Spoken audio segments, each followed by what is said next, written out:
What's up, YouTube? I am just coming home from Atlanta, where I played Dragapult Dusknoir to a 55th place finish in the tournament out of like 2,800 masters, so quite a few people.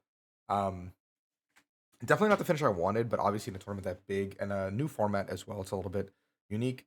For those of you who are coming to the YouTube video a little bit late, I do always post my lists to Twitter and to my community Discord, which is in the description below. If you guys want to join and discuss, I want to hear your results, share with the other people in the community how you did regionals, all that good stuff. Ask your questions, Pokemon, whatever, just down in the description. Just wanted to throw that out there so you guys could be a part of it. Anyway, I've been working with a group of people, obviously Isaiah and the gang. We kind of started like talking, and Dragapult was the consensus de facto best deck in the format. So it's like, how do we beat it? And I've been kind of traveling, as you guys know, with my tournament reports, so I haven't really had a great chance to put a lot of prep in. So I get here, and the guys were all on Dragapult, and I was like, cool, okay, let's see what's going on. This list is really cool because it's got the 2-2-1 Duster, which I think is really good under Badoo. It's got the 2 Badoo as well on your own side, the Hawlucha to kind of get those numbers perfect, the 2 Jacques, the 2 Research, kind of to keep going through your deck pretty quickly, especially because there's a lot of dead slash like weird cards, especially that get stuck under Badoo. And like if I'm getting stuck under Badoo, a lot of the time I don't really want to see Arvin. I'd rather see Research start moving through my deck. And with the Research, we need to also play a little bit higher counts of like the better cards. So like 3 Stretcher, 3 Counter Catcher are really good because you might research or get rid of one early on, which then gives you more agency to get them back. Same with energy. So now you can play off the energies in your discard. And the heavy stretchers also lets you play a little bit more willingly with the Pokemon, which I quite liked. The Luxurious Cape is the big thing I think that the deck has. The idea was just that you're a little bit better into Terra Box, so you don't get completely blown up. And then in things like Mirror, you can put it on your Badoo. Then you have one really big Badoo to win the war in most situations. And you can also put it on Duskull in the Mirror match, basically saying that you can't snipe my Duskull in this situation and take 3 or like even 2 prizes in the way you want to take it. One rare candy because I think most games were getting Badoo locked. Then we have Switch, Nest Ball Vessel, Sam's Algos, 3-3 on the energy. Consideration was for 1 Luminous for a little bit. Unfair Stamp is the ace spec because a lot of games you have to Unfair Stamp, Counter Catcher, Badoo, and Stabilize. The biggest thing is this Dragapult is not the deck that is like the aggressor in the format. You really are playing from behind the majority of the games. So you kind of just have to accept that and play from there. There's a lot more you can say about the deck, but this deck is a very like complicated deck and a lot of complicated matchups. Like no 2 individual games play out the same just because you are always playing from behind. You have infinite looks at your deck once you find your cloaks. The hardest thing to find are your cloaks in the energy. Finding the energy under Badulok and the cloaks under Badulok is really difficult. So you have to kind of maximize the outs of finding that kind of stuff. That's where the 2 Jacques is in there. Really enjoyed that. The 1 Crispin could have been quite good as well. Yeah, so I'm gonna just jump into my tournament report. You guys can probably see more about this from Hedrick or some of the other guys who post about it later in the day. We call it the Broken Drixty because it is Andrew Hedrick's 60. Andrew Hedrick and Justin Templar put it together. The ideas are all theirs. The list is really cool. I think everybody converted to day 2 with the list. I was one of the worst placers in top 64, which is a little bit ridiculous to think about. I did lose my last round and not make top 16, but you guys will talk. I'll talk about that in a second. So round one, I played against Jarrett. Jarrett was playing Hop's like package of stuff. In game one, Jarrett got like super far ahead. Like I was fighting for my life. Like I was only ever getting one Dreepy into play, and Jarrett was just blowing off my whole board, killing my whole family. Like things were not looking good for me. Eventually, I stabilized by like bringing up a Snorlax, see like Ionoing him to 1 and like starting to play the game. And that stuck long enough for me to establish a 1 Pult, and my 1 Dragapult unironically like carried the entire game, and I won game 1. Game 2, Jared took the first prize, and then I immediately had CC Badoo on his Snorlax with Stamp, and then I basically set up, and I took a 6 prize turn. So pretty stock standard there. I played against Ben in the next round. Shout out to Ben, he got 29 match points. Huge congrats. Game 1 against Ben, I got a pretty broken start going first. Ben did not get anything besides like a Badoo. I basically just won the game in like 2 turns.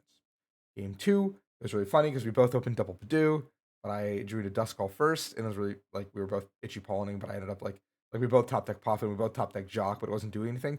But I had the Jock for the Dusk Clops, which meant that even though we were itchy warring back and forth, I was able to pop one of them and then just win on the back of taking the other. So felt really bad for Ben, like super break on his part in the Pult mirror, but not much you can do about that. The mirror sometimes is a fiesta. So I'm 2-0. I go up against Carrie. They're playing Dengo with Toad Scroll. The first game, I basically get really, really far ahead, and she is like kind of breaking a little bit, and then no recovery. Game two is a lot closer.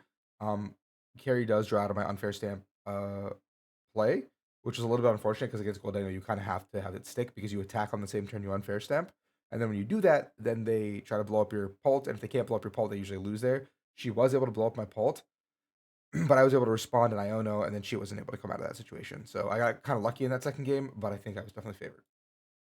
Round four, I go up against Dawson. They're playing Raging Bolt. Both games, I believe, are like pretty stock standard, where I just did the exact same thing, where I took two KOs with Dragapult on. Like I went like Badoo's, like sack my Badoo's into like first Dragapult, Howlucha, take three into like Dusclops something, Iono to one, take three kind of thing, or like hit the active bolt and like basically just not die. So the games went very like similar. Round five, I go up against Makani. Now I'm 5-0. Makani is playing Gardevoir with the Dunsparce, so it's a little bit of a bad matchup for me. The first game, Makani gets super far ahead, and I'm like kind of fighting for my life. And somehow I win the first game. I'm not entirely sure what happened, but I'm pretty sure like I annoyed Makani like super low, and then I was able to make like a really cool play where I went like Dusk Nor his active Guardy, um, how Lucha the bench Ralts clear his board of like any Gardevoir pieces, and then he just didn't draw anything after that, and I was able to win. Game two, Makani just had like a super good start. I had a super slow start, and I got like pretty much checkmated pretty early on. And then the third game, I did like I had a broken turn one deck search, and I prized double Duskull, which made it really difficult for me to play. So like the whole game plan is obviously to blow up their board before they can play the game. While I'm Badoo locking, it happened, and I lost that game, which is really unfortunate. And I went to 4-1. Just prizing double Duskull was really rough because even if I had one Duskull, I think I could have played that game. Especially given that I had like a Clops already in hand, ready to go, and I would have been able to evolve up. Round six, I played against Matthew Wood, which is LDF, Little Dark Fury. If you guys didn't know, content creator, check him out. He's awesome, makes a lot of fun videos, bunch of channels, really cool guy. Want to collab with him soon. Once now that I'm finally home, I'll actually deliver on that promise. I promise, guys. He's playing a really cool Goldango Briar deck. The first game comes down to the Giga Wire that he ends up scraping out on me in the very like last like minute details. Game two is me just kind of like breaking him and he loses. Game three is like the most intense game where like I basically mount a pretty large prize comeback, and he has to find basically he has two Dengos still in play, and he has to find Cipher, I think, or Turo probably wins it both for him. And he makes like one small mistake of bench locking himself, which I think did cost him. I think he realized it right after he did it. But he didn't leave a spot open for the Monkey Dory to just move damage and like kind of negate that one extra energy that he'll always need now. And then he ended up missing the Cypher Maniacs after drawing a bunch of cards, after like an Iono to one or two, maybe even. And I end up winning by the skin of my teeth. LDF was playing a copy of Rocky Helmet, which actually won him game one and actually put him in a really good spot game three to win as well, because it just made it really annoying for me to do war into him because I'm always taking 20. So it was really cool tech, really innovative, really good games. Round seven, I go up against Jacob. Jacob is playing Enzoric. The first game, I like super turbo Gigabrick. I didn't really get to play the game. Game two, I end up winning pretty handedly. And then game three, Jacob started like super, super good. And my start's super, super bad. And I remember like by the time I can actually attack, like I just lose to Outrage. I got down to like two prize cards. It's just the problem is I can never take those two prize cards. So like maybe I could have Jet Headbutted and like force him to have boss. But like I had no other counterplay besides just like doing the Phantom Dive and hoping he didn't have Outrage, and he did have Outrage, which was like I didn't really have great plays like in that situation because I couldn't Iona him with everything and it was just tough. So I go to 5-2. A little bit of a tough matchup I think Enzoric is actually for Pulse if they actually set up. They just struggle against some of the other decks like Goldango, Duraludon, and all those like fringe decks that can actually one shot the Zoroarks. My deck can't, so it's a little bit tough for me. And same with Guardy, obviously. Then we have Kevin Hernandez in round eight. They were playing Terra Box. Both games were pretty similar. Like both games, like Kevin got off to a super far like lead. I basically did what I could to just blow up the board, take out the owl, Iona to one, and then Kevin wasn't able to draw out of those situations. So with that, I was able to get to 6-2. I played against David. David is awesome. It was really cool talking to him and chatting for a little bit. Watched a lot of my videos. Really, really cool to play against someone who's actually watched my content. Um, Pretty intense game. David did offer the ID. I did have to decline. And for those of you wondering why I declined the ID in that situation, at 6-2-1, if you come in, yes, I could have won 4 games in a row to make top 32. But I just it's such a bad feeling coming into day two for me because I can't win the tournament anymore. I can't make top 8 anymore. And now everyone has different goals, and I completely understand that. But for me, my goal is to win regionals, and you guys know that here at the channel that how badly I want to win one, and how many years I've been trying for, right? So going into day two, I would much rather go 6-3 and lose that round, and sleep in a little bit and come in the next day than come in at 6-2-1. And even if I go 3-1 the next day, I'm not getting anything. Like it's like a really depressing because like let's say you win the first three and then you lose the last one, you're walking out with like a handshake and a box, which box isn't a bad thing, but like it just kind of feels bad, right? Like especially if a regional's this size, maybe something smaller I would, but just an understanding for those of you guys who are watching the channel as to why I do these things. I'm not a bad guy. I'm just a guy who wants to win. Yeah, so I act in my best interest. David's playing Terrorbox. The first game, David gets pretty far ahead. I am able to like brick them and kind of go from there. Game two, David is like pulling out all the stops. Comes down to the very end of the game where David needs to find exactly a raw boss. Like I sell my whole family to blow up his hoot hoot and blow up the board. We're both at 1-1 prize cards. No matter what he does, I have guaranteed game next turn.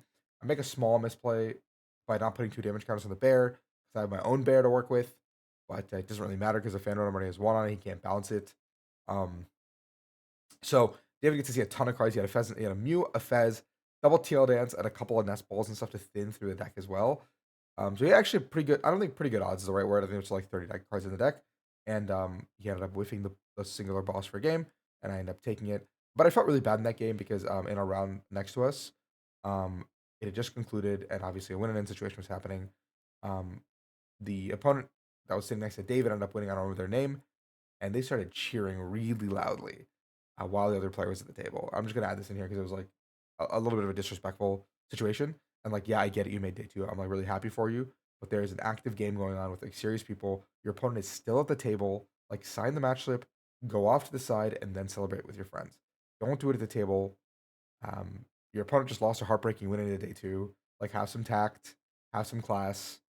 And then obviously I think it messed up David's like sequencing a little bit. And I felt pretty bad about that because like I have been through the situation, so it doesn't rattle me too much. But for some of these newer players or players who are experienced playing in these situations that are so high pressure, it's just a lot. It's just so, unfortunate. Round 10, I played against Arjun. Arjun was playing Dragapult Mirror. Game one, I remember it came down to the wire, but Arjun ends up taking it. Game two, I end up taking it. Game three, I have like this incredibly great chance to win the game because it's 2-5.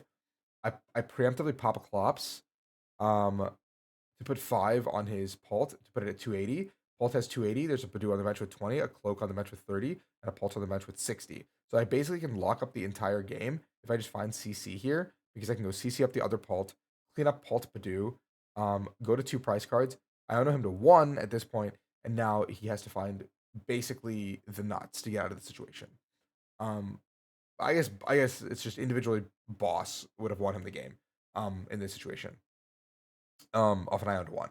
So I pop the Clops. I have an effective 22 card deck. And when I say effective, I mean these are cards I've already seen that aren't like cards that I have not seen that have not been Dracloaked. So I know that I didn't Dracloak a CC at the bottom of the deck. So I don't need to shuffle it up. I know there's like 22 cards. I'm seeing 5 off Iono. I see the 5 off Iono. There's no counter catcher. I draw the 3 off the Fez. There's no counter catcher. I see Dracloak. I see Dracloaks. I see 12 of my effective 22. And there are 3 counter catchers remaining in my top 10. Game is still not over. I'm able to punch into the active, put 6 on the Dragapult. The boss is not in my hand when he Ionos me. Arjun chooses to he hits the Iono first off these measly cards he gets. Ionos me down to 3 now. So 3 of my 10. There is one individual boss left. There's the 3. I draw for turn. I have 1 cloak. 1 cloak, don't hit it, so it's in my final 4. I Iono. I show him the boss off the other side of the Iono. But obviously, like, we didn't gentlemen's or anything before that, so a tie is a tie is a tie. So unfortunate, but a tie to eliminate me immediately from day top 8 contention was a little bit unfortunate, but I do understand that both Arjun and I could have won out to make either top 16 or top 32 at this point. So no harm, no foul. Next round, I go up against Richard. Richard is playing Poison Dura to my dismay. I don't know about this. Game 1, he just donks me. It's pretty unfortunate. I just get donked. Game 2, I set up like normal, and I'm basically able to blast through the board and have a good time. Game 3, Richard, I don't get donked, but he does take a prize on turn 1. And then somewhere through the game, he ends up making a DPLable error.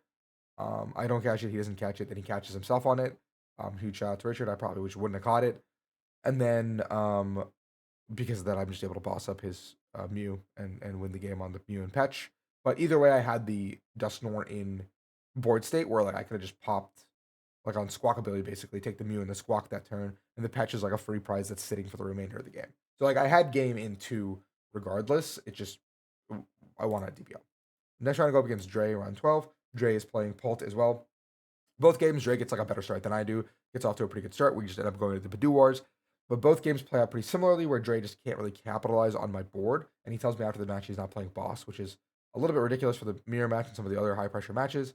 But it definitely hurt him in this match for sure because he just couldn't chase my ghosts. He couldn't chase my energy, and I was able to initiate the wars the way I wanted to because of boss. Like, take my Badoo. I don't really care, man. Like, I'm gonna go into this boss into your uh Dusclops, blow up your other Duskull, like Halucha, take your whole board in one turn, and which is exactly what happened in both games. Um, so now I'm gonna win in what I think is 32, but it ends up being top 16 if I win. I'm against Rowan, great player, tons of accomplishments. Rowan's playing a Pult list with no Dusknoir. Game one, I'm in a really commanding position. Rowan ends up prizing both Badoo, so I'm in a really commanding position, controlling the lead, doing whatever I want.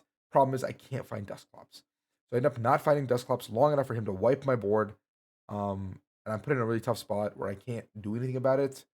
And then Rowan ends up taking 5 prizes in 2 turns due to my board state being a little bit gross. The next game, I'm just drawing really poorly. Rowan gets like 2 prizes off his Badoo onto my Badoos, and then he basically just gets to take both Duskulls out, and the game is effectively over. Like I really can't do anything. Like I just can't find my Clops early enough. Yeah. Anyway, so I got 55th. Pretty cool record. Got a box. Can't complain. But shout out to Hedrick for getting second place. Shout out to Oban for getting top 8. These guys put a ton of work into the deck.